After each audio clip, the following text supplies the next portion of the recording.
Welcome back to ಕಥೆಯ ಕರಡಿ. ಇವತ್ತು ನಾನು ಹೇಳೋ ಸ್ಟೋರಿ ನಿಮ್ಮನ್ನ ಬೇರಿನ ಲೋಕಕ್ಕೆ ಕರ್ಕೊಂಡು ಹೋಗುತ್ತೆ. ಇಷ್ಟು ದಿನ ನಾನೇ ಹೇಳ್ತಾ ಇದ್ದೆ ನಾನು ಹೇಳೋ ಸ್ಟೋರಿ ರಿಯಲ್ ಅಂತ. ಬಟ್ ಇವತ್ತು ಆ ಚಾನ್ಸ್ ನಾನು ನಿಮಗೆ ಕೊಡ್ತಾ ಇದ್ದೀನಿ. ನಾನು ಹೇಳೋ ಸ್ಟೋರಿನ ಪೂರ್ತಿಯಾಗಿ ಕೇಳಿ ನಾನು ಹೇಳೋದು ರಿಯಲ್ ಸ್ಟೋರಿನ ಇಲ್ಲ ನಾನೇ ಇಮ್ಯಾಜಿನ್ ಮಾಡಿ ಹೇಳ್ತಾ ಇರೋ ಸ್ಟೋರಿನ ಅಂತ ಗೆಸ್ ಮಾಡಿ ಕಮೆಂಟ್ ಮಾಡಿ. ಈ ಕತೆ ಶುರುವಾಗೋದು 17th ಸೆಂಚುರಿ, ಅದು ಇಂಡಿಯಾದಲ್ಲಿ.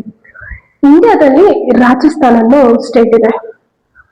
17th ಸೆಂಚುರಿಯಲ್ಲಿ ಒಬ್ಬ ರಾಜ ಒಂದು ಡೆಸರ್ಟ್ ಏರಿಯಾ ಅಂದ್ರೆ ಭಾಂಗ್ರಾ ಫೋರ್ಟ್ ಆ ಒಂದು ಏರಿಯಾನ ಅವನು ಆಳ್ವಿಕೆ ಮಾಡ್ತಾ ಇರ್ತಾನೆ. ಆ ಒಂದು ಕೋಟೆಗೆ ಅವನೇ ರಾಜ. ಆ ರಾಜ ಆಳ್ವಿಕೆ ಮಾಡ್ತಿದ್ದ ಟೈಮಲ್ಲಿ ಅಲ್ಲಿ ಇರುವಂತ ಜನರು ತುಂಬಾ ಖುಷಿಯಾಗಿದ್ರು. ಯಾವುದಕ್ಕೂ ಏನು ಕೊರತೆ ಇರಲಿಲ್ಲ. ಪ್ರತಿಯೊಂದು ತುಂಬಾ ಈಸಿಯಾಗಿ ಹೋಗ್ತಾ ಇತ್ತು. ಆ ಊರಲ್ಲಿ ಡೈಲಿ ವ್ಯಾಪಾರ ವ್ಯವಹಾರ ನಡೀತಾ ಇತ್ತು. ಸಂತೆಗಳು ಬಜಾರ್ಗಳು ದಿನನಿತ್ಯ ನಡೀತಾನೆ ಇತ್ತು. ಅವರಿಗೆ ಒಂಥರ ಹ್ಯಾಪಿ ಲೈಫ್, ಒಂಥರ ನೆಮ್ಮದಿ ಜೀವನ ಅಂತಾನೆ ಹೇಳ್ಬೋದಿತ್ತು. ಅಷ್ಟು ಖುಷಿಯಾಗಿ ಜೀವನ ಮಾಡ್ತಾ ಇದ್ರು ಆ ಊರಲ್ಲಿ ವಾಸ ಮಾಡ್ತಿದ್ರು ಎಲ್ಲರೂ ಕೂಡ. ಆದ್ರೆ ಆ ಒಂದು ಊರು ಇವತ್ತಿಗೆ ಇಲ್ಲ ಅಂದ್ರೆ ನೀವು ನಂಬ್ತೀರಾ? ನಂಬಲೇಬೇಕು. ವಿಷಯ ಏನಪ್ಪಾ ಅಂದ್ರೆ ಅಷ್ಟು ಖುಷಿಯಾಗಿ ಜೀವನ ಮಾಡ್ತಿದ್ದು ಊರು ಒಂದು ಅಂತ್ಯ ಆಗೋ ಸ್ಟೇಜಿಗೆ ಬಂದಿತ್ತು. ಒಂದು ವಿನಾಶದ ಅಂಚಿಗೆ ಬಂದ್ ನಿಂತಿತ್ತು. ಆ ಒಂದು ಊರಿಗೆ ಒಬ್ಬ ತಾಂತ್ರಿಕ ಬರ್ತಾನೆ, ಅಂದ್ರೆ ಮಂತ್ರವಾದಿ. ಅವನ ಹೆಸರು ಸಿಂಗೈ. ಅವನಿಗೆ ಆ ಒಂದು ರಾಜನ ಮಗಳ ಮೇಲೆ ಕಣ್ಣು ಬೀಳುತ್ತೆ. ಆ ಮಗಳ ಹೆಸರು ರತ್ನಾವತಿ. ಅವಳು ತುಂಬಾ ಸುಂದರವಾಗಿದ್ಲು, ತುಂಬಾ ಬುದ್ಧಿವಂತೆ ಕೂಡ. ಏನೇ ಪ್ರಾಬ್ಲಮ್ ಅಂತ ಬಂದಿದ್ರು ಅವಳು ಈಸಿಯಾಗಿ ಆ ಪ್ರಾಬ್ಲಮ್ ನ ಸಾಲ್ವ್ ಮಾಡ್ತಾ ಇದ್ಲು. ಅದು ಆ ಮಂತ್ರವಾದಿಗೆ ತುಂಬಾ ಇಷ್ಟ ಆಗುತ್ತೆ. ಅವನು ಆ ರಾಜ್ಯನ ವಶಪಡಿಸ್ಕೋಬೇಕು ಅಂತ ಅನ್ಕೋತಾನೆ, ಅದು ಆ ಒಂದು ರಾಜ್ಕುಮಾರಿ ಮೂಲಕ. ಅದಕ್ಕೆ ಅವನು ಉಪಾಯ ಮಾಡ್ತಾನೆ. ಏನಪ್ಪಾ ಅಂದ್ರೆ ಆ ಒಂದು ರಾಜ್ಕುಮಾರಿಗೆ ಪರ್ಫ್ಯೂಮ್ಸ್ ಅಂದ್ರೆ ತುಂಬಾ ಇಷ್ಟ. ಅವಳು ಒಂದು ದಿನ ಆ ಒಂದು ಸಂತೆ ಬೀದಿಯಲ್ಲಿ ಬಜಾರಲ್ಲಿ ನಡ್ಕೊಂಡು ಹೋಗ್ತಾ ಇರ್ತಾಳೆ. ಆ ಒಂದು ಟೈಮಲ್ಲಿ ಅವಳ ಕಣ್ಣಿಗೆ ಒಂದು ಪರ್ಫ್ಯೂಮ್ ಕಾಣುತ್ತೆ.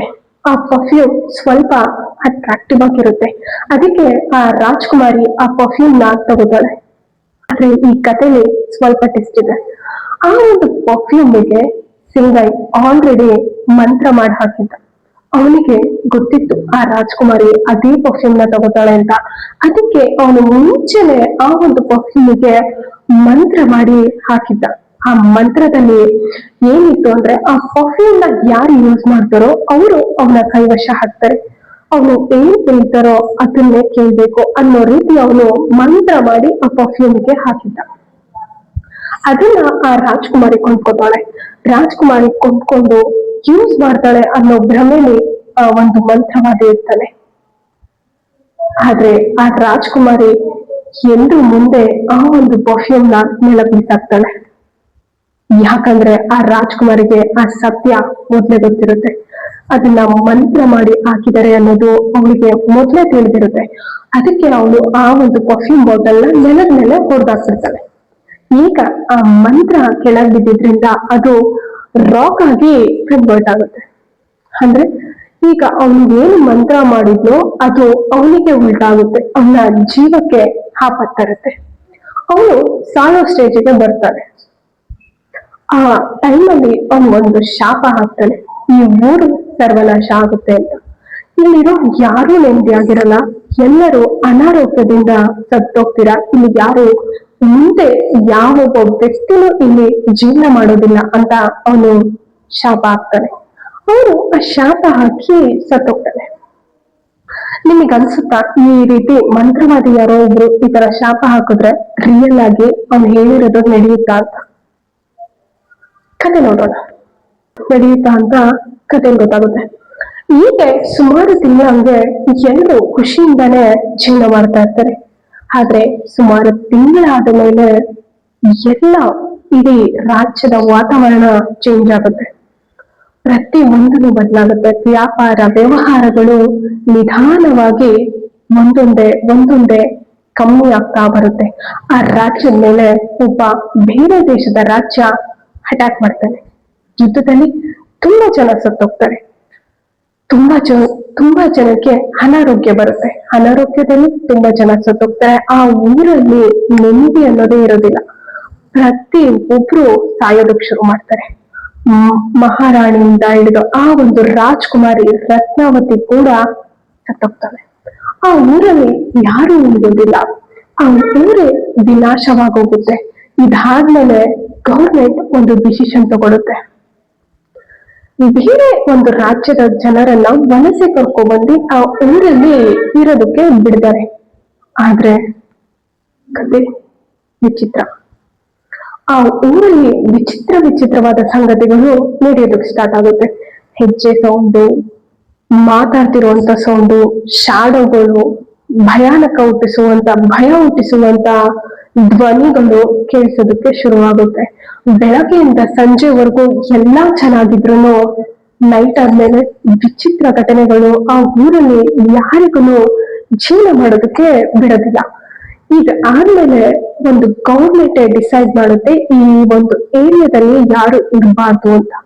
ಇವತ್ತಿಗೂ ಆ ಒಂದು ಊರು ಒಂದು ಟೂರಿಸ್ಟ್ ಪ್ಲೇಸ್ ಆಗಿದೆ. ಇವತ್ತಿಗೂ ಆ ಒಂದು ಏರಿಯಾಗೆ, ಆ ಒಂದು ಊರಿಗೆ ಜನ ನೋಡೋದಕ್ಕೆ ಅಂತ ಬರ್ತಾರೆ. ಮಾರ್ನಿಂಗ್ ಟು ಈವ್ನಿಂಗ್ ಅದು ಒಂದು ಟೂರಿಸ್ಟ್ ಪ್ಲೇಸ್ ಆಗಿ ಕನ್ವರ್ಟ್ ಆಗಿರುತ್ತೆ. ಅದೇ ನೈಟ್ ಆದ್ರೆ ಅಲ್ಲಿ ಯಾರು ಇರುವುದಿಲ್ಲ. ಅಂಡ್ ಗೌರ್ಮೆಂಟ್ ಸ್ಟ್ರಿಕ್ಟ್ ಆಗಿ ಬೋರ್ಡ್ ಕೂಡ ಬರ್ದಾಕಿದೆ, night time is not allowed.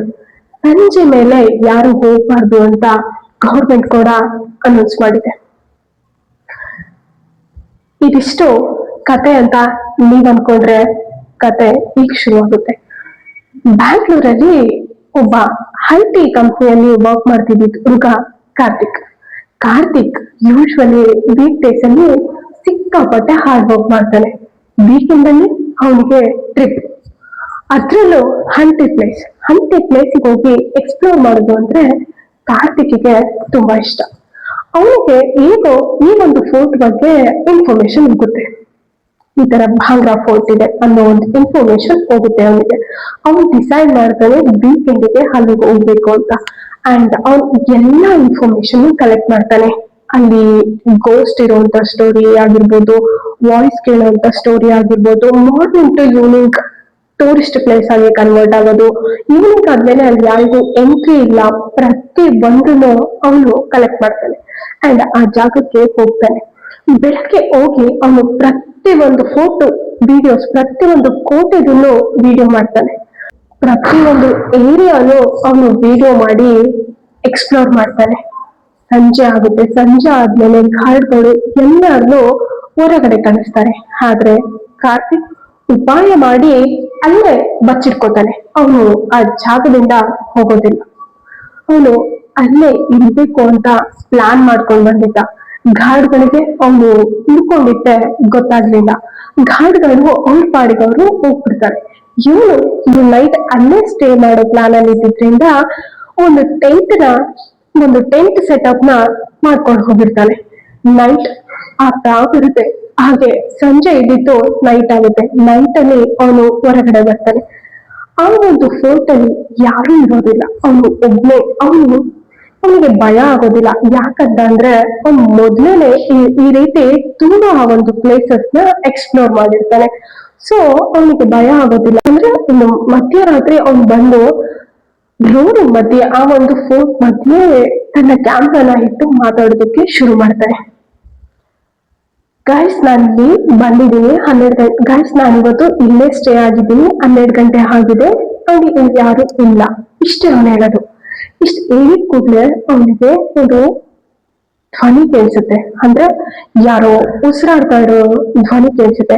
ಅವನಿಗೆ ಭಯ ಆಗೋದಿಲ್ಲ. ಯಾಕಂದ್ರೆ ಅದು ಅವನು ಮೊದಲನೇ ಅನುಭವ ಅಲ್ಲ. ಅವನು ಸಡನ್ ಆಗಿ ಹಿಂದೆ ತಿರುಗಿ ನೋಡ್ತಾನೆ.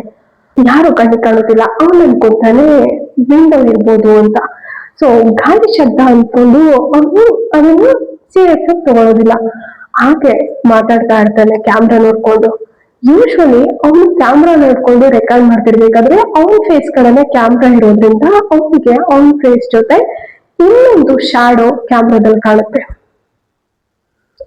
ಅವನಿಗೆ ಲಿಟ್ರಲಿ ಫೀಲ್ ಆಗುತ್ತೆ. ಸಡನ್ ಆಗಿ ಹಿಂದೆ ತಿರುಗ್ತಾನೆ. ಆಗ ಅವನ ಕಣ್ಣಿಗೆ ಶಾಡೋ ಕಾಣೋದಿಲ್ಲ. ಅವನು ಕ್ಯಾಮ್ರಾ ನೋಡ್ತಾನೆ, ಶಾಡೋ ಕಾಣುತ್ತೆ, ಹಿಂದೆ ತಿರುಗ್ತಾನೆ, ಶಾಡೋ ಕಾಣೋದಿಲ್ಲ. ಸೊ ಅವನು ಡಿಸೈಡ್ ಮಾಡ್ತಾನೆ ಯಾರು ನನ್ನ ಆಟ ಆಡಿಸ್ತಿದ್ದಾರೆ ಅಂತ. ಅದಕ್ಕೆ ಅದನ್ನ ಫಾಲೋ ಮಾಡ್ಕೊಂಡು ಹೋಗ್ತಾನೆ. ಫಾಲೋ ಮಾಡ್ಕೊಂಡು ಹೋಗ್ತಾ ಇರ್ತಾನೆ. ಅಲ್ಲಿ ಹಾಗೆ ಸ್ವಲ್ಪ ಮುಂದೆ ಹೋಗ್ತಾನೆ. ಅವನನ್ನ ಫಾಲೋ ಮಾಡ್ಕೊಂಡು ಯಾರೋ ಇಲ್ಲಿ ಇದ್ದಾರೆ ನನ್ನ ಬಿಟ್ಟು ಅಂತ ಅವನು ಯೋಚನೆ ಮಾಡ್ಕೊಂಡು ಫಾಲೋ ಮಾಡೋದಕ್ಕೆ ಶುರು ಮಾಡ್ತಾನೆ.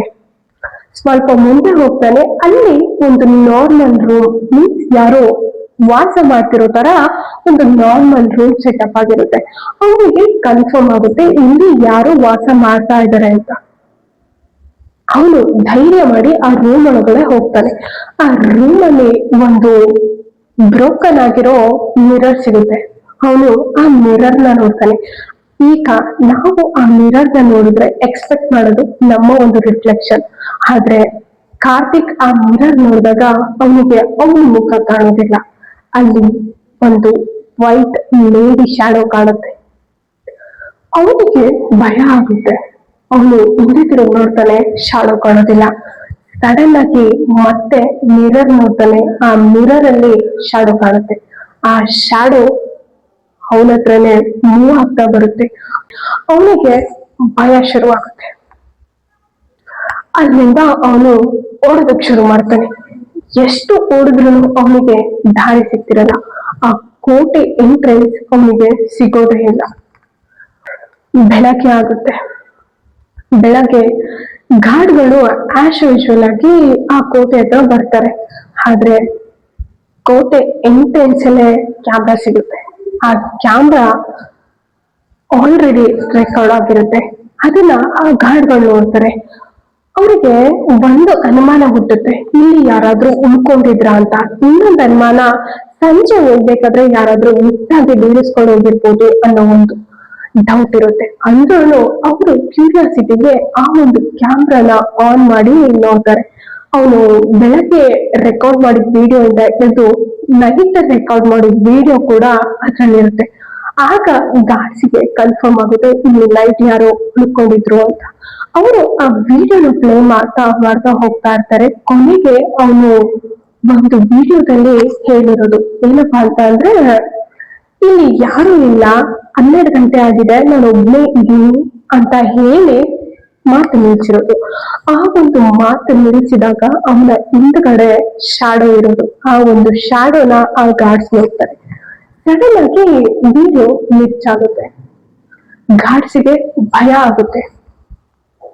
ಏನ್ ನಡೀತಿದೆ ಅನ್ನೋದು ಗೊತ್ತಾಗೋದಿಲ್ಲ.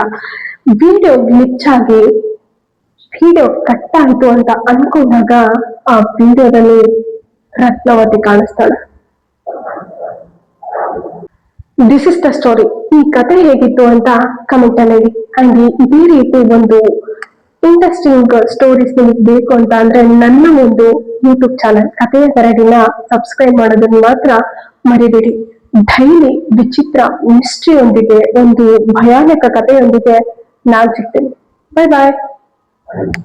ಅಂಡ್ ಎಸ್, ಇದು ರಿಯಲ್ ಸ್ಟೋರಿನ ಇಲ್ಲ ನನ್ನ ಇಮ್ಯಾಜಿನೇಷನ್ ಸ್ಟೋರಿನ ಅಂತ ಕಮೆಂಟ್ ಮಾಡೋದನ್ನ ಮಾತ್ರ ಮರಿಬೇಡಿ.